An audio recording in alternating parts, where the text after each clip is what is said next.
guys, welcome to my channel. Today I'm here to talk to you on how I started my blog in 2023 and all the lessons I've learned since then. I'm going to share with you all the things I think I did wrong and all the things I think I did right.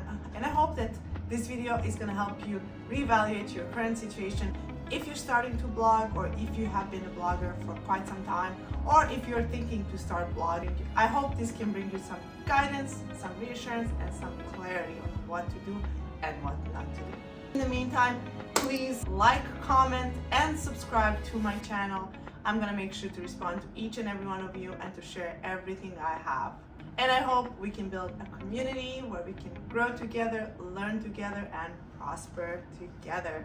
So let's just dive right into it. Hope you don't mind. I have some notes here. It helps me structure my thoughts better.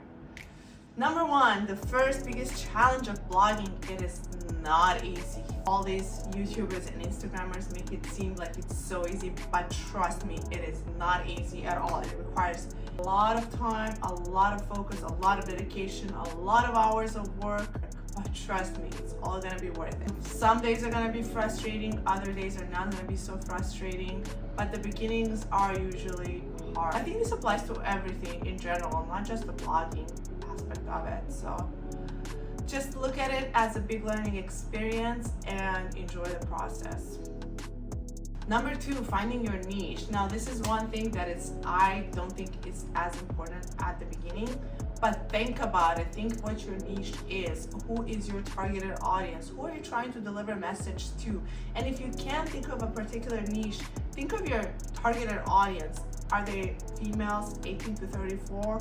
Or are they people from 30 to 40? Or are they younger children or teenagers? Like, think of your targeted audience. Maybe it's a geographical audience, sport related audience. Even if you don't think of it, it's fine. Hopefully it's gonna come to you as you go. I spent a lot of hours researching my particular niche, and I don't think I still have it, but I look into some metrics and I see who my audience is, who is looking at my reels, in what areas and what age group. So I think I am kind of narrowing it down, but I'm not there yet. So we are there together. I recommend starting with WordPress. It is a cheaper version of website to start with, a little more challenging, but a fantastic learning experience if you really manage to conquer WordPress. This is going to help you a lot, not just with blogging, but with other aspects of your life. If you want to start another business in the future, if you want to start a new website, learning and managing WordPress, it's a huge skill set that each and every one of us should have, and I highly recommend it. And then my research says that down the road as you go, you can always upgrade to a better website, less demanding website, and a little more expensive. But WordPress, it's so comprehensive. It has so many options and customizations and add-ons and plugins. That is a fantastic tool to start with, and I highly recommend it.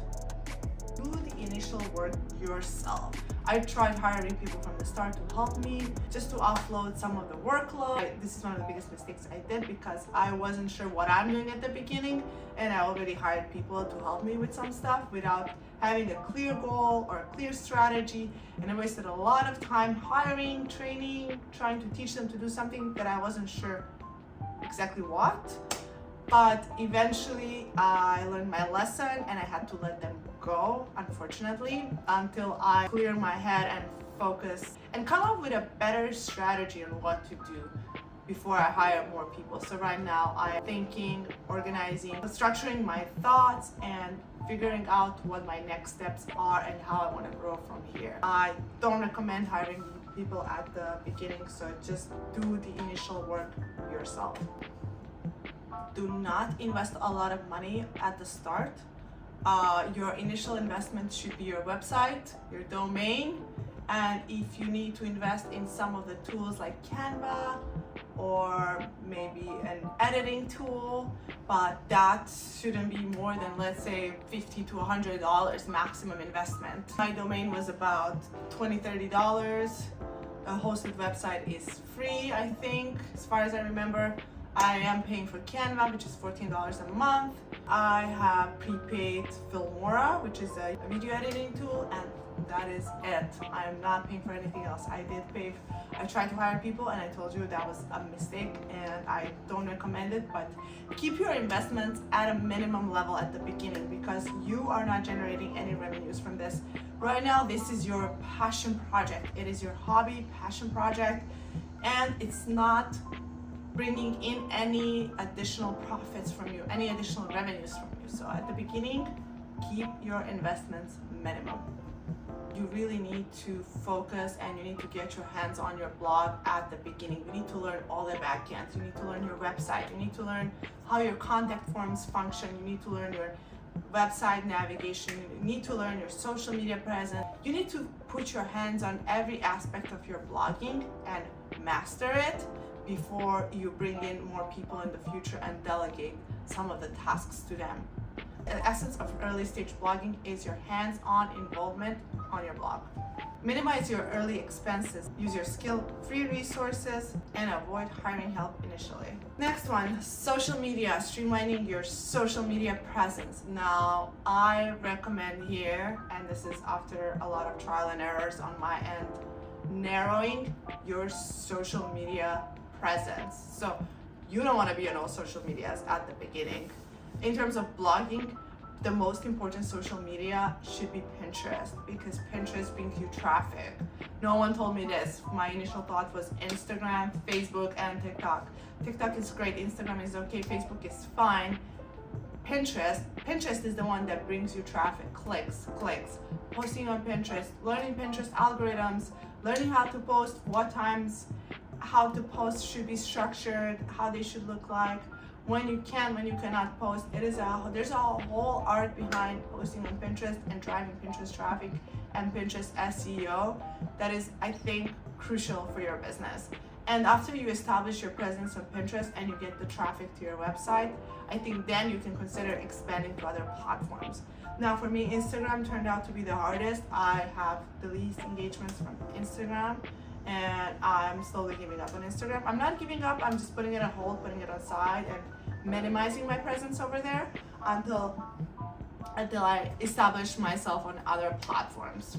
The next one is the traffic analysis and SEO. Now, this is something that people don't usually talk about. Tracking traffic on your website. I've seen so many blogging videos and so many SEO videos, growing engagements, bringing in more followers, getting more likes and views. No one really talks about tracking traffic on your website and how important it is for early stage blogging. And once I set up my website, I was like, how do I track traffic here? How do I see how many people do I have coming in and out on my own? I didn't realize my WordPress doesn't even have it built in. So I had to bring in an additional plug to my website to track Google traffic. And then I started learning about it, researching. And then now I have a Google installed on my website. I think it's called Google Kit, Site Kit, that shows me how many visits do I get daily, from what regions, and how are they accessing my website, which is really, really cool. But I think this is one of the very important aspects you need to focus on at the beginning. You need to bring this into your website, integrate it, and monitor it. And then you can see like what is bringing the most traffic to your website, what posts are creating the biggest engagement, and where are people spending most time at your website, and how long are their sessions on your website, and what posts are the most visited posts. So this is one thing I highly recommend for everyone starting to, besides having Pinterest presence, to monitor your site traffic. Monetization, setting your goals. Now, I think this is really hard at the beginning because if you don't have your niche, if you don't have your targeted audience, and you don't know really you don't exactly know what you're doing, but you know you want to start blogging, you know you have a lot of valuable insights to share with the world. This brings you a lot of joy, like for myself as well. For me, it is a big passion project. So I think figuring out how to monetize at the beginning is really tricky because you don't know where this is going to take you, really. You're just starting out. But there are a few areas and there are a few strategies you can implement into your blogging strategy. You can think about potentially bringing in ad revenues. If you get enough traffic on your website, you can start bringing in money from ad revenues. Eventually, you can do affiliate marketing on your social media platforms.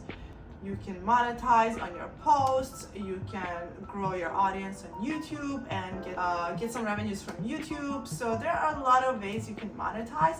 And I think in the early stages of blogging, it is important to have some kind of goal. Let's say your goal is to grow revenues from TikTok, and then at least you know, like, okay, in 2 years, I really want to start getting some revenues from TikTok, so that you have some goals and milestones and something you want to achieve and something you're really looking forward to.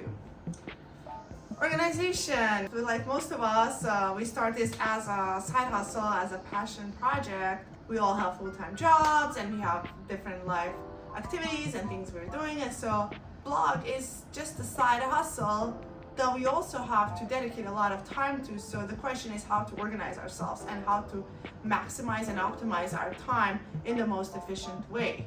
So think about that. I started in a chaos. It was a complete chaos with lots of Word documents, Google Drives, folders on my computer, paper notes. And one day I was really fed up with everything in this chaos, so I downloaded Notion and I started organizing my blogging schedule, and I started creating my content schedule in Notion. Notion takes a lot of time to, it's just one of those tools, and I'm not there yet, so I'm not an expert on Notion. Hopefully I will be one day. That is one of my goals for 2024, to become a master of Notion. See what needs to be posted and when, write out all my ideas, create templates for videos, for posts, so something that I can keep a track of, something that keeps track of me and my time. And then I also try to organize my time better. I try to focus my days and say, okay, let's say Monday I work on blog posts, and then Tuesday I work on Pinterest posts, and then Wednesday I work on TikToks, and then Thursday I do my idea research and content research. So think about all the ways you can organize yourself, because it's really gonna set you up for future success. Optimization, how to optimize your time, which is similar to organization but slightly different. This is more in terms of when you have so much content and you have so many posts and so many videos and you have developed photos and stuff. How can you repurpose your content, and what is the best way to use it, and what tools you can leverage to reuse your content on multiple different platforms? That way you can save a lot of time and manage your blog in the most efficient way. So there are a lot of tools you can optimize, and I am working on a few, like Tailwind helps me reuse my blog posts and takes that content and generates a couple different posts for a couple different social medias that I can schedule from one place. Social media platforms, they love to see consistency, they love to see consistent posts, consistent engagement. That way they boost you up, the algorithm likes that as well, so you really have to keep up with yourself and your schedule to make it a success.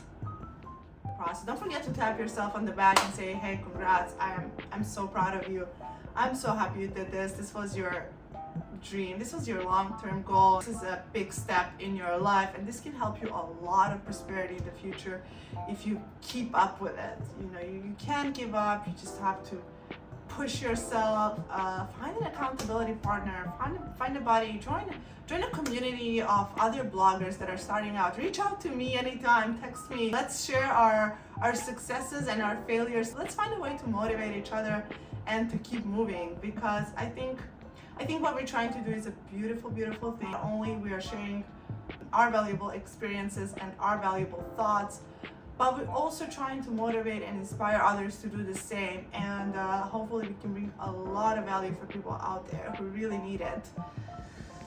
Don't be afraid to share with your friends and family. I know we're always so concerned about other people's comments and what other people are gonna say, but from my personal experience, when I shared it with people around me, I got a lot of positive feedback, and I got a lot of messages of people saying how valuable they found my posts to be and how inspiring my posts seemed to be to them, and then how much value they found out of it. And that was a huge boost for me to keep doing what I'm doing and to know that I'm gonna make it one day, and then just keep doing what I'm doing. I think that was it. Thank you so much for watching my video, and I hope you liked it. Please leave me a comment. Please subscribe to this channel. I can bring you a lot more content like this. Send me messages of what you want me to expand on, if you want me to go deeper into certain topics like how I use Tailwind, how I use Notion, how I try to optimize my time, how I organize my content schedule. Send me a message how your blog is doing, ask me how mine is doing. I'm gonna respond to you. I'm gonna let you know how my progress is and what I'm working on right now. If you really enjoyed this video, please subscribe, like, comment, and do all the things that you usually do when you like a video. I can't wait to share my progress with you guys in the future. And again, thank you so much for watching this video, and I hope to see you soon. Bye. Peace.